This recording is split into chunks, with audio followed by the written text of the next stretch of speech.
So I wanted to give everybody a worst case scenario for Biden. So the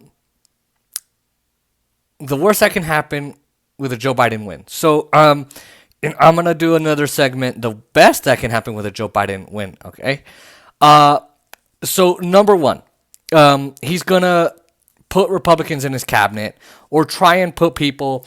If you can't get away with putting total Republicans in his cabinet, which I think he could, he's gonna get away with putting more conservatively minded people. So Susan Rice, Larry Summers, and others, right?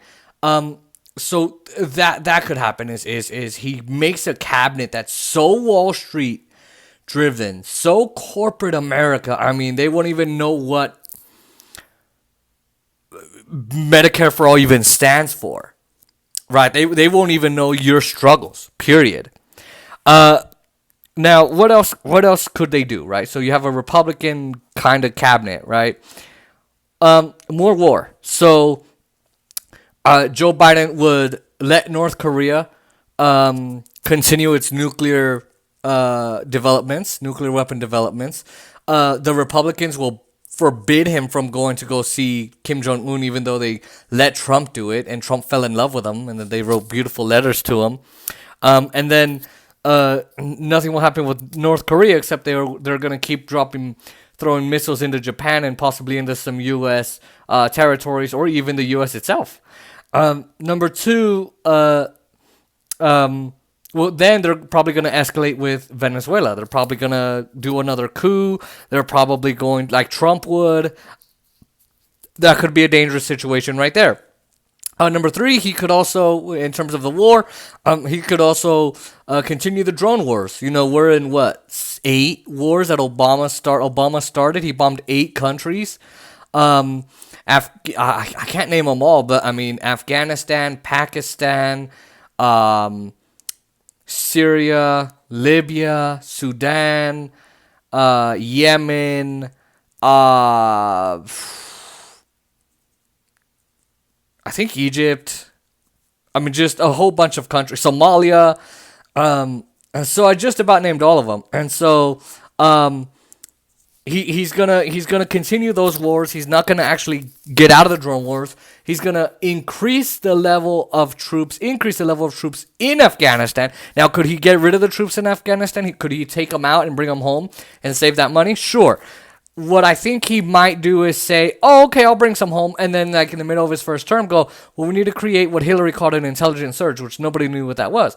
I define it as, oh, we'll just increase the number of troops. Oh, boy. Or if he does take them out, he'll do what Trump did when he took the troops out of northern Syria and made them go to western Syria or Iraq. He'll just send them somewhere else. But I think we're going to continue our war in Iraq, in Afghanistan, in Pakistan, in Syria, in Libya, and everywhere else. Now, what else is going to happen? So he's going to keep us in the war. He's going to keep the drone strikes going. What could also happen is he then presents half measures to Republicans. So he goes in and says, I want to do Obamacare 2.0, but Biden care. So they do Biden care. But then the Republicans say, no, I don't want to do that. And Joe Biden says, okay. Now, look, he's going to go in with half measures all the time. So he's going to say, okay, fine, you won't do it? Here, hold on. He's then going to go and say, okay, fine, we'll do much less than you want us to do. We'll go more right-wing than you want us to go, right? Than left, right? So obviously learning the wrong lessons. So the Republicans will say, I don't want it. Joe Biden will say, okay, we'll cut it down. Then what Joe Biden will do is he'll say, oh, you know what, let's create a grand bargain and let's cut Social Security, Medicaid, Medicare, SNAP, food stamps, WIC, all of those kinds of programs, veterans benefits, all of that. Now, Joe Biden said that he wanted to do that in the Senate. He said, I tried it once, I tried it twice, I tried it a third time, and I tried it a fourth time. I meant every single thing in the government. That's literally what he said. I meant Social Security too. I meant Medicaid. I meant Medicare. I meant veterans benefits. I meant every single thing in the government. I tried it once. I tried it twice. I tried it a third time, and I tried it a fourth time. That's what he said. So he's going to try and do that just to say, oh, look, I can work with Republicans. And then what's he going to do is he's going to frame it as some kind of freaking victory. Oh, hey, I got this. He's going to try and be more Republican. And then, he's going to just do what Obama did. Oh, well, let's say he wins the Senate, okay? Let's say he's going to keep the House. I mean, I don't picture the Democrats losing the House. So let's just say he keeps the House. He gets the Senate, the control of the Senate. He gets the majority. And he says, well, I wanted to do the public option, but the Republicans said no. And then you're going to hear me come on this podcast because I'm going to continue it after the election. And I'm going to say, Joe, get on it. Get your ass on it. They're not in power. You are, right? And so he's just going to listen to the Republicans, and Mitch McConnell's going to say, I don't think I need to do this, Joe Biden. I don't think you need to do this. That's what's going to happen pretty much. I sound like Trump. Anyway.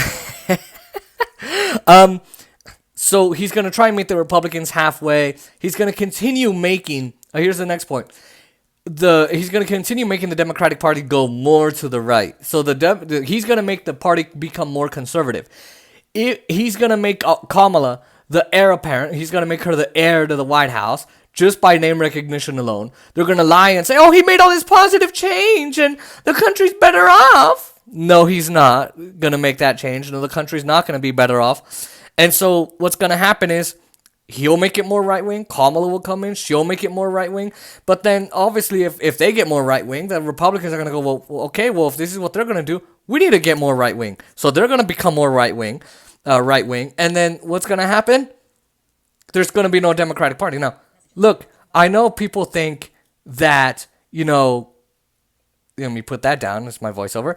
But, I know people think that, oh, my God, he's actually going to do good things for the country. No, he's not going left. If he tries to go left, they're going to say, well, you're just helping the Republicans, so you can't go left. That's what's going to eventually happen, and I'm afraid that's going to be the new normal, the continued normal that was under Obama.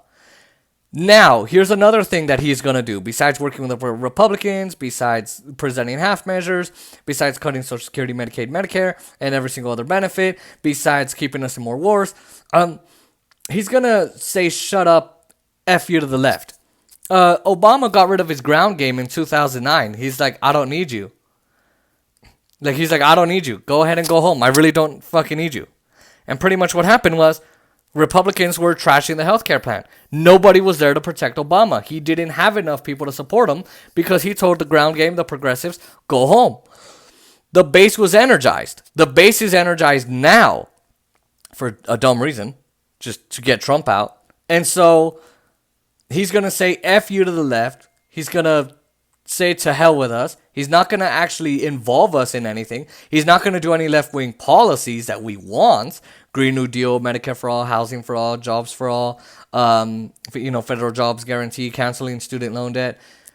Universally, not just, 1/3 of the student loans. Oh, if you make this much, up to 10,000. No. Universal student loan forgiveness, free college, of course, Medicare for all, Green New Deal, as I said. All these left policies. So those are the things that I know that are going to go wrong with Joe Biden's administration. And I guarantee you he's going to do all of that.